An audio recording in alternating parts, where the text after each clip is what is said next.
Hampton University has enjoyed a 100-year tradition of hosting an annual International Ministers Conference. I'm your host, Joseph Walters, and you're watching The View from Hampton U.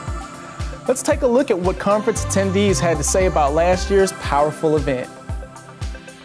My name is Reverend B.J. Torres, and I'm from the St. John Baptist Church located in Camden, New Jersey, under the pastoral leadership of Dr. Silas M. Townsend. God has blessed us with so many anointed preachers here today, but I have to be a little biased to our conference preacher, Claudette Copeland, OMG, exclamation points 5 times, along with Dr. Felton from Philadelphia, Mount Airy Church of God. What a worship experience. Well, the entire sermon of Dr. Felton, Bishop Felton's, was so heart-touching to me, but he explained the crucifixion in a way that I have never heard it. We know that the Lord was pierced in the side. We know he had thorns in his head. We know that they nailed him to the cross, his feet, his hands, but they forgot to close his mouth, which allowed him to bless us with those 7 last words. Thanks be to God for this moment, this intersection in our faith journey that has brought us to Hampton in the 99th year of this Ministers' Conference. And as we are poised on the eve of the centennial celebration of the Hampton University's Ministers' Conference, we sense a very strong presence in this place. For whenever the church comes together, there are even more invisible people present than there are visible people. We walk by faith and not by sight. We see the people that are seated on the floor and in the balconies, but because we are a faith-walking people, we sense an even greater presence. We are literally compassed about, we are surrounded by so great a cloud of witnesses. And since those that are around us in the spiritual grandstands outnumber those of us who are seated in this building, we must be encouraged to lay aside every weight and the sin that does so easily beset us, and run this race with perseverance, with patience, with stick-to-itiveness, because it's not how fast we run, it is not how well we preach, it is not how fashionably we dress. All we have to do is finish the race. Oh yes, if God says so, we will be here again. This is our 17th year here at Hampton, and oh, do we look forward to our home by the sea. My name is William D. Carter III, and I'm from Princeton, New Jersey. And I am attending the conference because I'm the minister of music at the First Baptist Church, which is in Princeton, New Jersey. And I tell you, this is just an awesome conference every year that I come. So I had to come back again this year. Well now, and I started singing when I was 10 years old, and my grandmother plays, and then she also sings. So then I had to play, and then I had to sing. And I've been doing this ever since I was like 8, and I'm 30 now. So far, I think that my greatest experience has been hearing these awesome preachers every day, all night, and then it's always something going on. That has been my greatest experience. That is always something going on for you. Sometimes people are set in their ways. Sometimes they've already made up their mind. Sometimes they're resistant to change. But Jesus said, now, if I'm going to graduate you, you got to get out of andragogy and step back into pedagogy. You must be born again if you're going to see the kingdom of God. It is the phenomenal preaching that they have every night. I mean, you know, it just goes to new levels every night. There is a different preacher, there is a different perspective, a different insight that you gain, and it's just amazing. My favorite preacher is Dr. Claudette Copeland. I mean, she's just ripping the house every night, just every night. It's just an awesome job she's done. This is my 4th time attending the Hamptons Ministers Conference. and I will definitely be attending the Hamptons Ministers Conference next year. My name is Tawana Twitty. I am from Maryland. I'm a minister at Marlboro Meadows Baptist Church in Fordsville, Maryland, where Marcellus Buckner is my pastor. This is my very first time, and I'm really excited and I'm really enjoying it. I have really been moved by all of the preachers, but I'm gonna have to say the president, Alexander, has really been inspiring to me. Well, the one thing that really moved me is that he took a 3-month sabbatical. And as Christians and as women and men of God, we tend to get so busy doing church work that we get burnt out.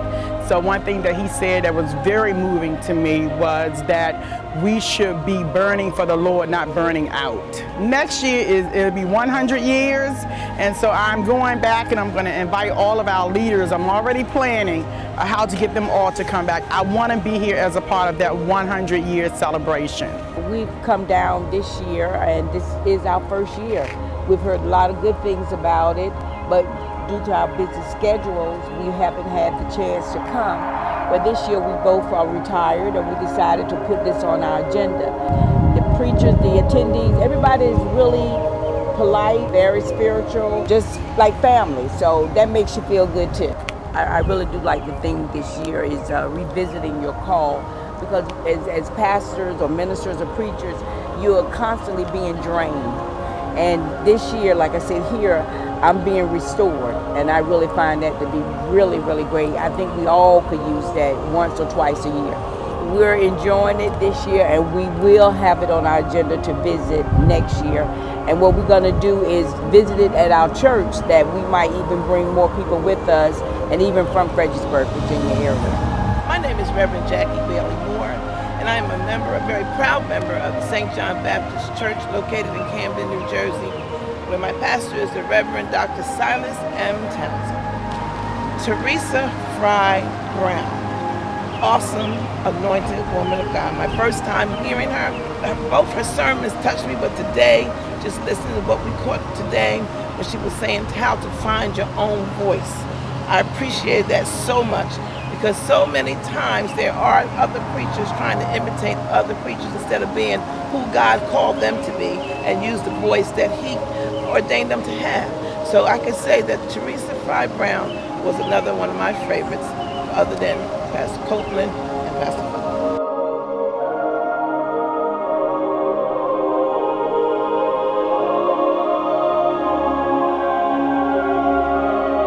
We'll be back in a moment.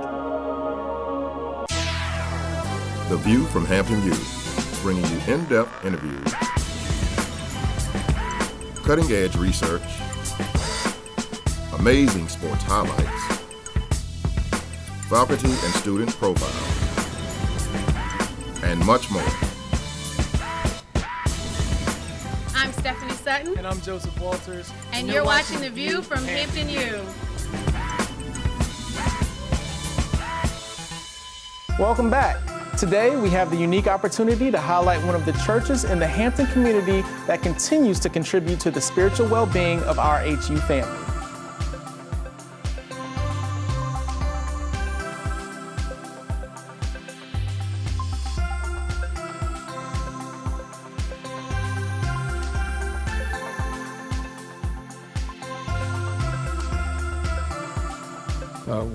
We have, incredible ties with the university and its leadership that dates back to 1863.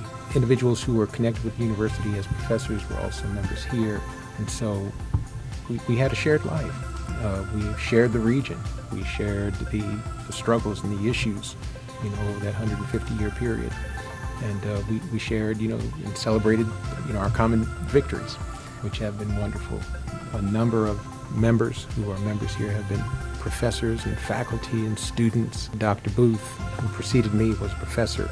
Tim Boddy, who was an associate here, was chaplain at Hampton University. Personally, I've had an opportunity to teach in its Leadership Institute, and so we've come to know the faculty, we've come to know the student body, and appreciate their rigor for study. We've had an opportunity currently to serve with Dr. Harvey on his board, Hampton First. Feel very privileged to work with him. He's a brilliant leader in many respects. And then we've had the opportunity to get to know Hampton University very close up and very intimately through our children who are all graduates of Hampton University.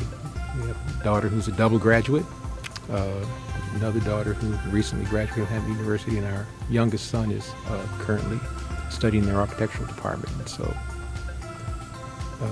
we are developing a Hampton tradition. Hello, my name is Effie Gardner, and I am the minister of worship here at First Baptist Church. I came to First Baptist Church in 1984 as the minister of music. 3 years later or so, my son and I joined the church here, and we have expanded the program to the point where I am now minister of worship. I came to Hampton specifically to teach at Hampton University, and that's what brought me into Virginia. And I had been in Hampton University for 19 years. Well, when I first heard of First Baptist, not being a member and just being here teaching, what came to me was that it was a church of an excellent music tradition. And I found it to be a hymn-singing church, and a church that did anthems and performed the spirituals of our people. Also found that here there was a connection with Hampton University, because Hampton University was just across the water. And students were here and faculty were here. My name is Reagan Hudson Jr. I practically grew up in this church. I sing in the choir in this church. I am called to play for musical events here at the church from time to time. And I enjoy being here as a member of this church very much. When I attended Hampton, I was a music major. I sang in the university choirs, and I also took piano and organ, and I also studied music theory while I was a student over there. That experience allowed me to take what I had learned from Hampton over to the First Baptist to fit in wherever I was needed in a musical perspective. I have been to HU since I've graduated for various programs and events over there, and also I have a chance to go to some of the HU Pirates football games, and that's an experience within itself, and I enjoy being a part of that. I started singing over at Hampton University in the university choir, and I also took voice under the late Roselle L. Dillard. And it was a challenge for me to learn the music because I had to rely on people playing the different parts, because I sing tenor in the choir, and I have to rely on what I hear. I have to use my ear quite a bit in order to learn the music and to learn the right notes to sing. And it was that same way over at Hampton when I was in the university choir. And a lot of the members of the tenor section relied on me because I could hear the note perfectly. I had perfect pitch, and I do what I could to keep the rest of the tenors on pitch. I think it is very important that those of us who have gone to Hampton and continue to wherever our various endeavors may take us, I think we should employ that use of education to all of the upcoming students. And as African Americans, we shouldn't forget our race and as who we are as a people. And I think Hampton does a good job of that in the singing of the Negro spirituals. And we also do that here at First Church as well. And I applaud Dr. Gardner for that. When we return, more with the First Baptist Church of Hampton. When I found out that I had prostate cancer, I thought it was the end of the world. My wife broke down and cried. The Hampton University Proton Therapy Institute is treating prostate, breast, lung, pediatric, brain, and other cancers with the most precise form of radiation treatment available. Proton therapy made it a wonderful life. It really did. If you or a loved one has been diagnosed with cancer, call the Proton Therapy Institute at 877-251-6838. Great day to be alive. And now, more from The View from Hampton U. The music traditions were attractive to those persons who were coming here. The spirituals are or the songs of our people. And because churches have gone towards gospel and contemporary music, now spirituals have a tendency not to be sung. And we feel very strongly here at First Baptist that it's a part of our history, and that our children need to have that in their experience as they grow up. So we keep it alive here at First Baptist Church. My job at Hampton University was supervisor of music education, so I trained teachers for public school teachers. So yes, there is a collaboration here, because many of the students who were in music education were brought under the tutelage of Mr. Roland Carter, were brought over to First Baptist Church to work with our youth choirs. And you know the name Omar Dickinson, who was at Hampton University now as director of choirs. He was with us as director of the gospel choir for a couple of years before he went to Jackson. The pastor here at one time, Seymour Gaines, was chaplain, interim chaplain at Hampton University. A couple of the presidents were here as members, so Hampton was their church home. The late Royce Dillard worked with us. He was a singer here, and he was a consultant here. This was his home away from home. And that's the case with many of our students. There's a constant collaboration with Hampton University, especially with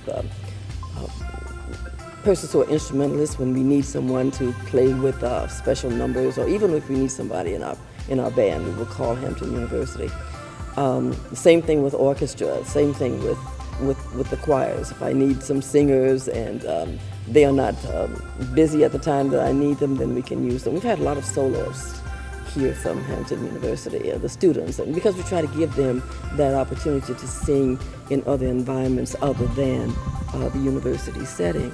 And that's a good training for them, and it certainly is good for us here at First Baptist Church. 150 years is a long time. And I think the collaboration has grown over the years. The 150 years is a mark in our history, and it's also a mark in Hampton's history, because they're almost there.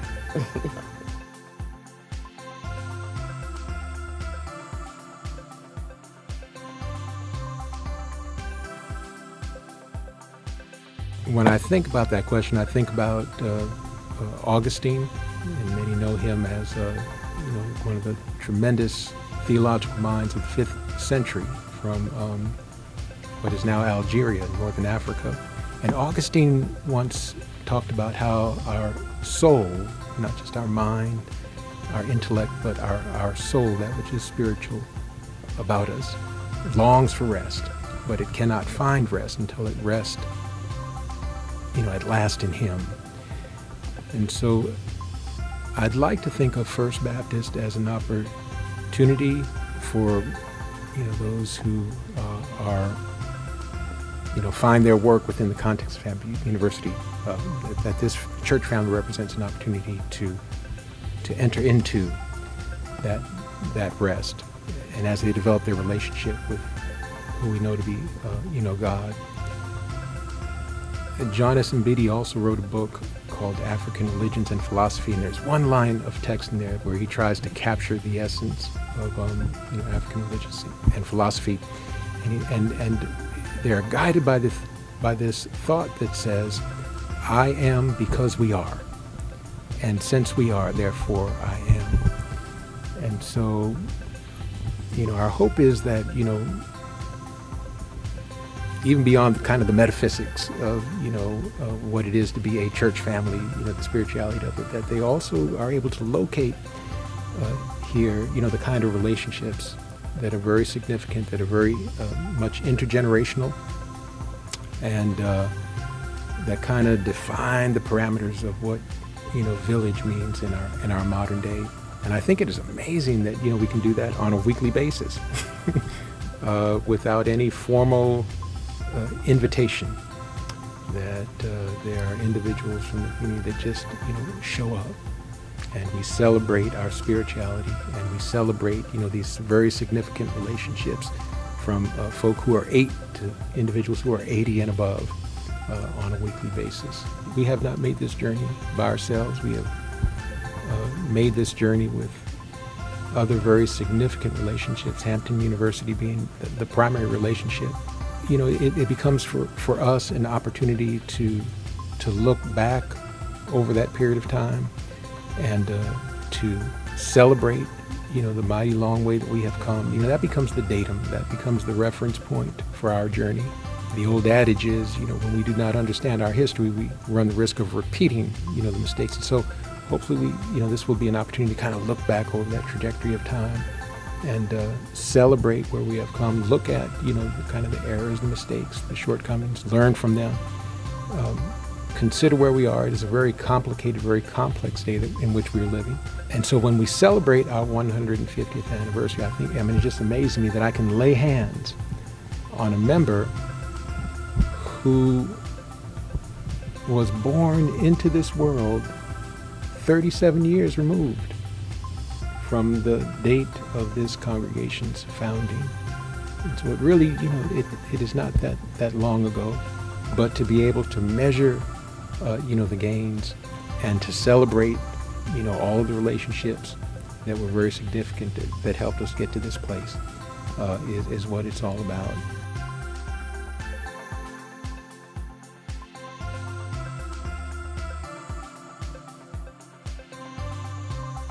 If you'd like to register for this year's Ministers Conference, please visit minconf.hamptonu.edu. That's minconf.hamptonu.edu.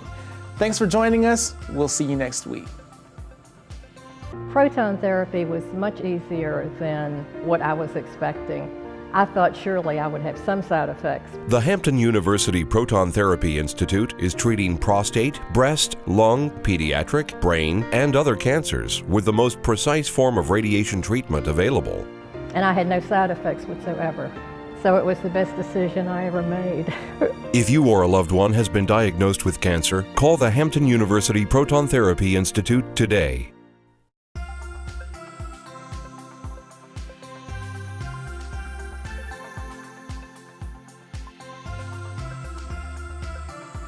Did you know that this year, the Hampton University Ministers Conference will celebrate its 100th anniversary, and the Choir Directors and Organist Guild Workshop will celebrate its 80th anniversary from June 1st through 6, 2014, with keynote presenter Bishop T.D. Jakes, Reverend Deborah L. Hagins, HU chaplain, and the conference's executive director said, quote, "This conference is the only one that has lasted this long and is a theological, spiritual, and educational testament of how through Jesus Christ we can get through anything and continue to thrive against the odds. Truly, we are celebrating and honoring our past as we anticipate and rejoice in our future," end quote. Online registration is now available at minconf.hamptonu.edu. And now you know. Join us next week for another exciting episode of The View from Hampton U.